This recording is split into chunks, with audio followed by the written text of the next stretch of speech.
Muy bien. ¿Cómo están? Buenas noches. Bueno, vamos a continuar con la entrega de la Torá. Es una lección muy importante porque nos indica qué son las características principales para seguir el sendero de la espiritualidad respecto a las relaciones entre el creador o el servicio del otorgamiento y el amigo que es la Shejinah, la sagrada Shejinah, el amigo de Israel, no de la nación de Israel, no. Israel entendido como aquellos que tenemos el mismo deseo de la equivalencia de forma. ¿Cómo se debe de dar esta relación, perdón? ¿Cómo se debe de tratar de llevar a cabo la relación con los amigos, con el creador? Es muy importante esta lección del Ramash. Bien, vamos con el número 13. Dice, si hay dos partes en la Torah, uno son las misbot entre el hombre y Dios, dos son los preceptos entre el hombre y su prójimo, y ambos apuntan a la misma cosa, que es llevar a la criatura a su propósito final de adhesión con él, tal como ha sido explicado. Es más, dice el Rab, incluso la parte de los actos en dichas relaciones, la parte de los actos que se llevan a cabo entre ellos también son verdaderamente uno. Es decir, los actos entre el hombre y Dios y el hombre y el prójimo es exactamente uno. Y esto es verdaderamente muy importante que lo pudiésemos entender. Si ahora no se puede entender debido a que la mentalidad está muy materializada, muy corporalizada, es un asunto que no se debe de dejar en el archivo. Debemos de discernir bien qué quiere decir esto. Verdaderamente uno solo, un entero. Y solamente vemos la percepción de esa división porque tenemos que entender que ese es el propósito de verlo así para que podamos entender qué es el uno. Es en la dinámica de los opuestos. Bueno, vamos a seguir adelante. Es más, incluso la parte de los actos que llevan a cabo entre ellos también son verdaderamente uno, repito. Porque cuando uno cumple un acto por su nombre, sin ninguna mezcla de amor propio, es decir, cuando uno cumple el acto por el otorgamiento, sin mezcla de amor propio o de deseo de recibir para sí mismo, entonces la persona no siente diferencia si está trabajando para amar a su amigo o para amar al Creador. Y esto de no haber diferencia es muchísimo, muy importante en el camino del trabajo interior, posterior, el trabajo de transformación de nuestros deseos egoístas hacia el otorgamiento. Porque como no estamos viendo directamente al Creador porque está en ocultamiento, entonces tenemos que ver al amigo, ya que no hay diferencia entre ellos. Pero ya hablaremos más tarde de esto. Sigamos con el Rabash. Dice el Rabash, esto es porque se trata de una ley natural para todo ser, ya que cualquier cosa fuera de su propio cuerpo está considerada irreal y vacía. Y cualquier movimiento que una persona hace para amar a su prójimo, él lo hace con la ayuda de la luz retornante, obteniendo una recompensa que finalmente retornará a él y le servirá para su propio bien. Es muy importante esto, pero lo vamos a ver claramente cuando analicemos la dinámica de los deseos respecto de la vasija y las luces y cómo es esta dinámica. Sí, mientras tanto, sigamos adelante. Por lo tanto, semejante acto no puede ser considerado amar al prójimo, porque éste es valorado por su fin. Es como esperar un pago que no será liquidado. De modo que, dice el rap, el acto de esperar pago no está considerado como amar al prójimo. El acto, cualquiera de ellos, en la relación con el amigo, de esperar algún tipo de recompensa por ese acto que realizas, no está considerado como amar al prójimo. Y esto es muy complicado y muy difícil de lograr en la relación con el amigo.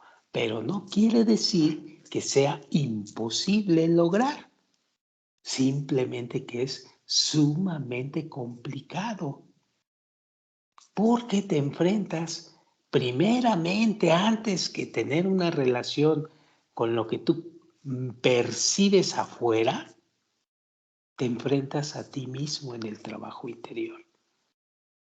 Te enfrentas a la naturaleza de ti mismo, que es el deseo de recibir, el deseo de esperar recompensa por tus actos.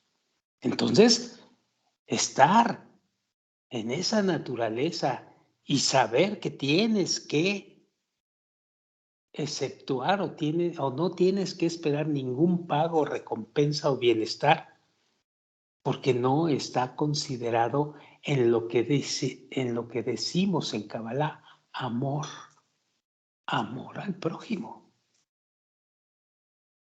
Pero haciendo cualquier clase de movimiento, solamente como resultado del amor a otros, o sea, sin una pizca de luz retornante y sin esperanza de autogratificación, es completamente imposible. Al respecto se dice en el Zohar que cada acto de piedad que ellos cumplen es solo para sí mismos. Fíjense ustedes que hace un momento les decía que era muy difícil, pero no era imposible. Y aquí el maestro me dice, no, es completamente imposible. Y casi puedo asegurar que se acerca mucho a esa realidad. En fin, ya lo veremos y ya lo valoraremos más adelante todo esto.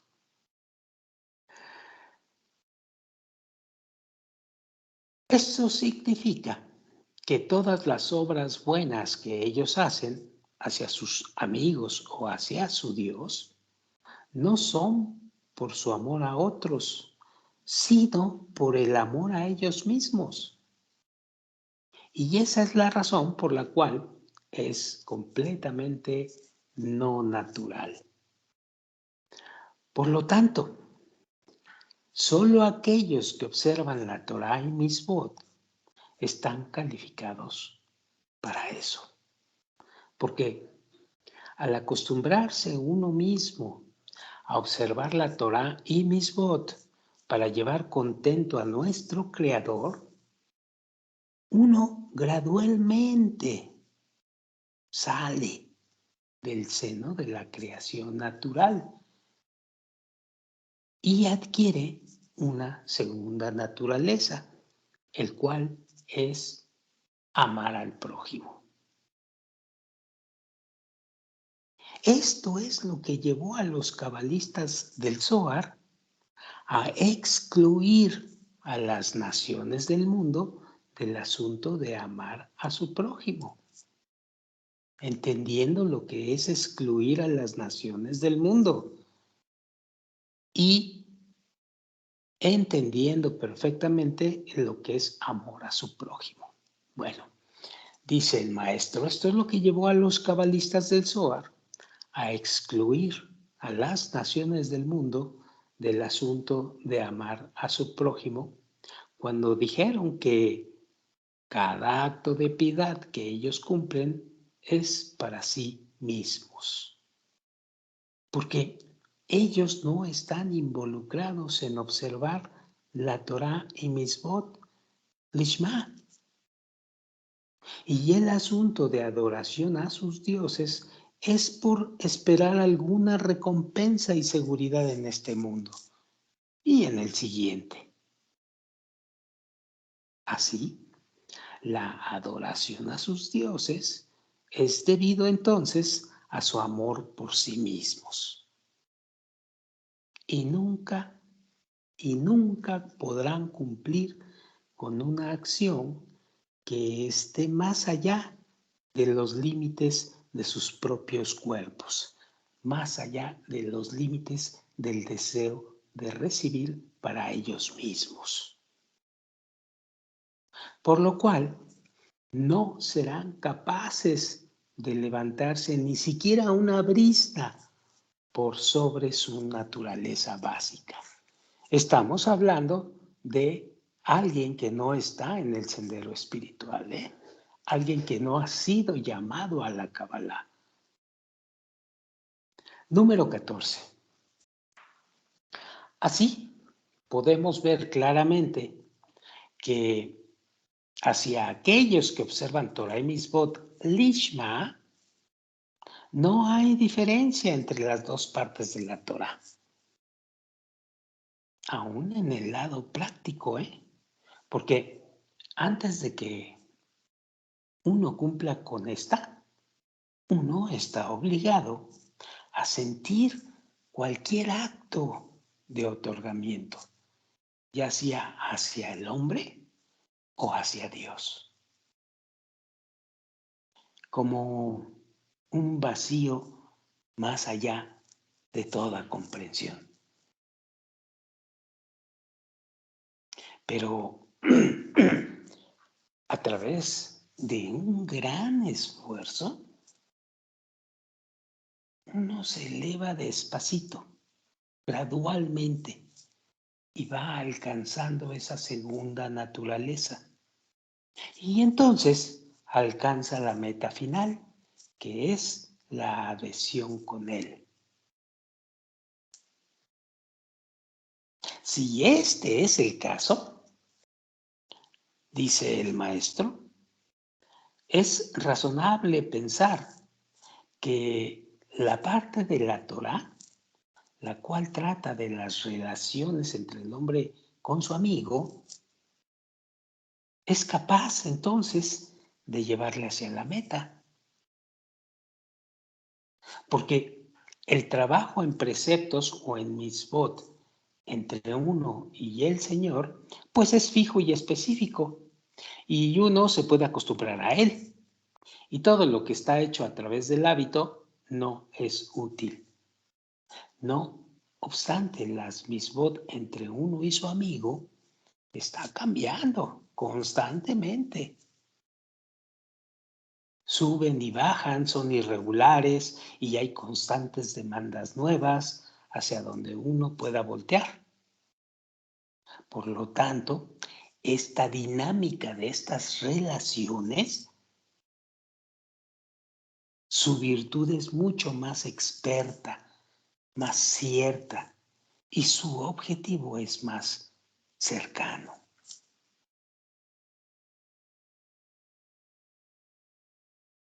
Se va trazando ya la autopista por la cual vamos a caminar, ¿no?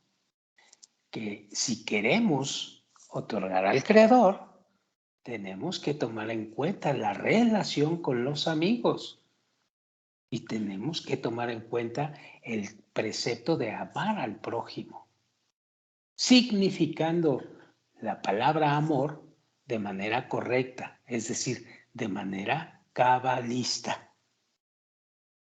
Entonces, la relación con el amigo empieza a significarse de una manera muy valiosa, muy virtuosa, a pesar de las irregularidades y a pesar de las subidas y las bajadas que se pueden tener en la relación con los amigos. Es importante entender esto. Número 15.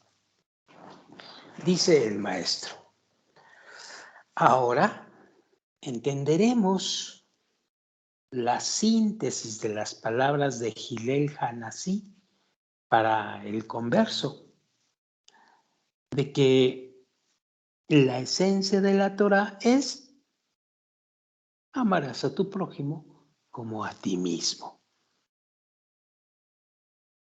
Y las restantes 612 misbot son solo una interpretación de esta misbot número 1.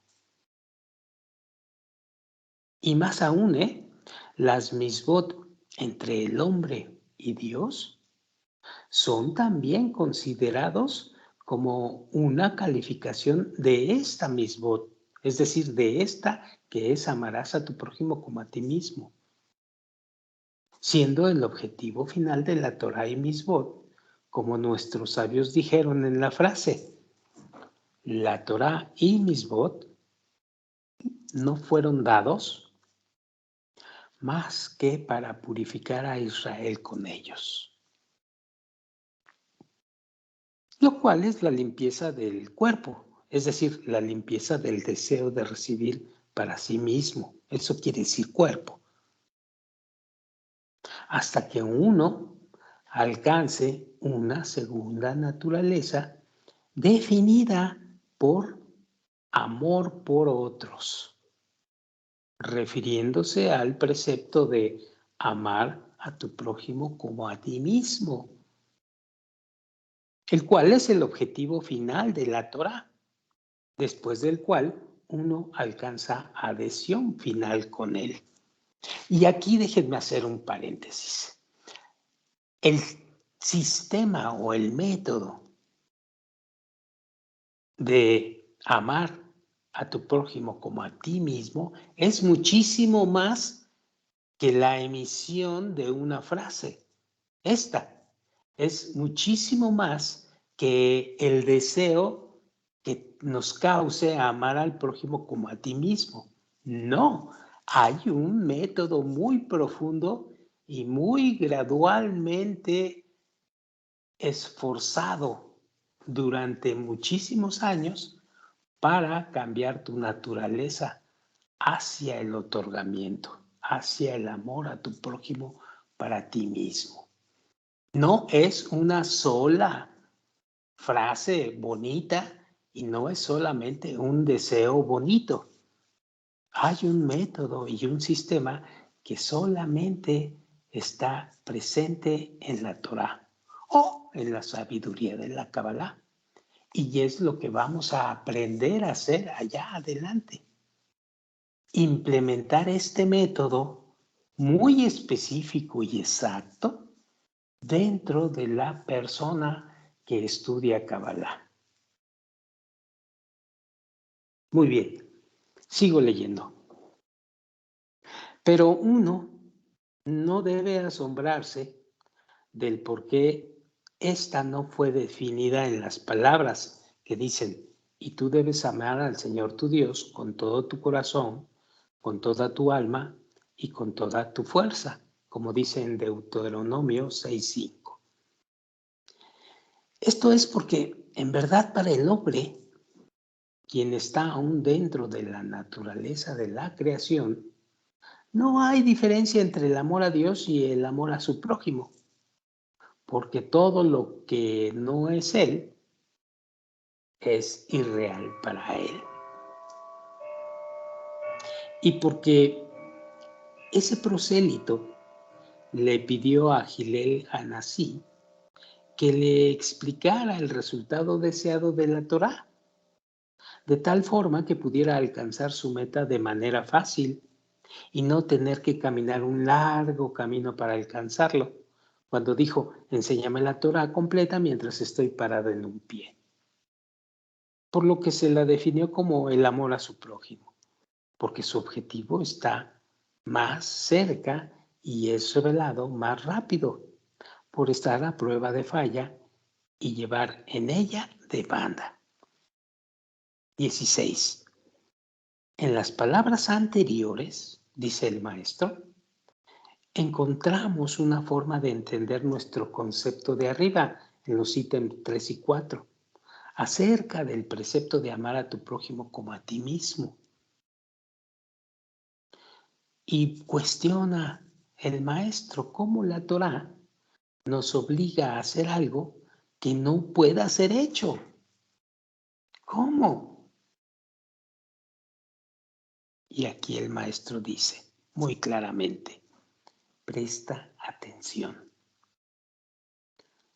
Pues por este motivo, justamente por este motivo, la Torá no fue dada a nuestros santos padres, Abraham, Isaac y Jacob, sino que tomó hasta el éxodo de Egipto y hasta que ellos se convirtieron en una nación de 600,000 gentes de 20 años de edad y más.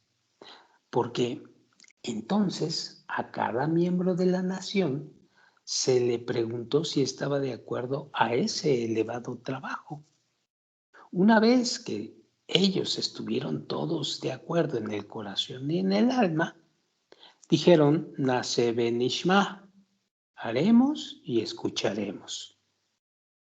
Y entonces se hizo posible observar la Torá completa, y lo que antes fue considerado imposible se hizo posible. Es decir, no fue hasta que se les preguntó a Israel, entendiendo lo que significa Israel, no fue sino hasta que se les preguntó y ellos dijeron que sí. Es decir, hubo un deseo explícito, exacto y grande en el subordinado, en el estudiante, en la persona de Israel, hubo un deseo explícito y exacto y grande de ir hacia la adhesión con él. Y entonces fue en ese momento que la Torá empieza a ser útil. Mientras no haya un deseo grande, útil, exacto, de tomar la Torá para acercarse a él, para adherirse a él, para tomar la equivalencia de forma, para expandir la conciencia, llámale como quieras, para llegar al otorgamiento, la Torá puede existir, pero no es útil si no hay ese deseo desde abajo. Esto es lo que nos quieren decir, que ellos se les preguntaron y dijeron, haremos y escucharemos. Y entonces, a partir de ahí, lo que parecía imposible se hizo posible. Muy bien, sigo adelante. Porque es cierto que si 600,000 gentes abandonaron su trabajo de satisfacer sus propias necesidades y no se preocuparon de nada, sino solo de estar listos para que a sus amigos nunca les faltara nada, y aún más, que ellos observaron esto con un grandioso amor en sus corazones y en sus almas. Dentro del completo significado de la frase amarás a tu prójimo como a ti mismo.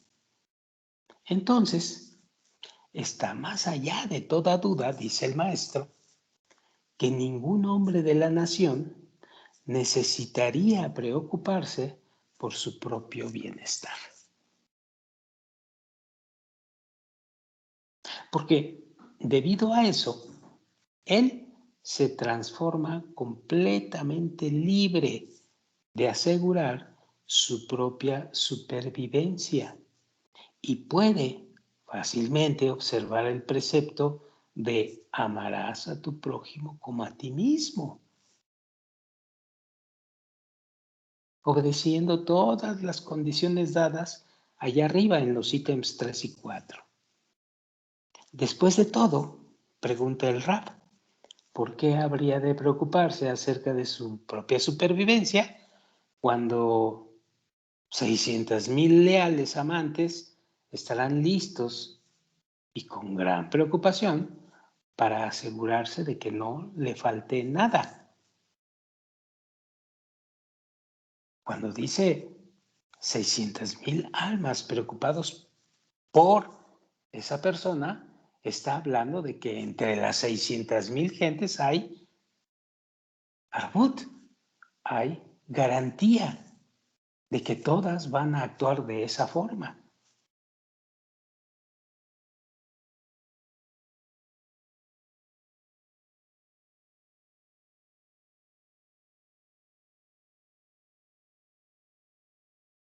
Punto número... perdón. Por lo tanto, una vez que todos los miembros de la nación estuvieron de acuerdo, inmediatamente se les dio la Torá, por supuesto, porque ahora fueron capaces de observarla. Pero antes de que se convirtieran en una nación, y ciertamente durante la era de los patriarcas, quienes eran únicos en la tierra, no estaban calificados para verdaderamente observar la Torá en su forma deseable. Y porque un pequeño número de gente es imposible, con un pequeño número de gente es imposible empezar con el tema de las misbot entre el hombre y su amigo, al grado de amarás a tu prójimo como a ti mismo, como se ha explicado en los ítems 3 y 4. Es por ello que no se les dio la Torá. De todo lo anterior, se puede entender una de las más desconcertantes frases de nuestros sabios. Es decir, en aquello que dijeron, cito, todos los hombres de Israel son responsables los unos de los otros. Benei Israel Arevim Selese, la cual parece completamente injustificada porque pues se cuestiona, ¿sería posible que si alguien ha pecado o cometido una transgresión que disguste a su creador y que no tenga relación contigo, el Señor cobrará sus deudas de ti? Esta dice, los padres no deben ser puestos a muerte por los hijos. Cada hombre debe ser puesto a muerte por su propio pecado. Así que, ¿cómo puedes decir, dice el maestro, que aún en el que es completamente extraño, de quien no sabes nada ni sus antecedentes, seas responsable de sus pecados?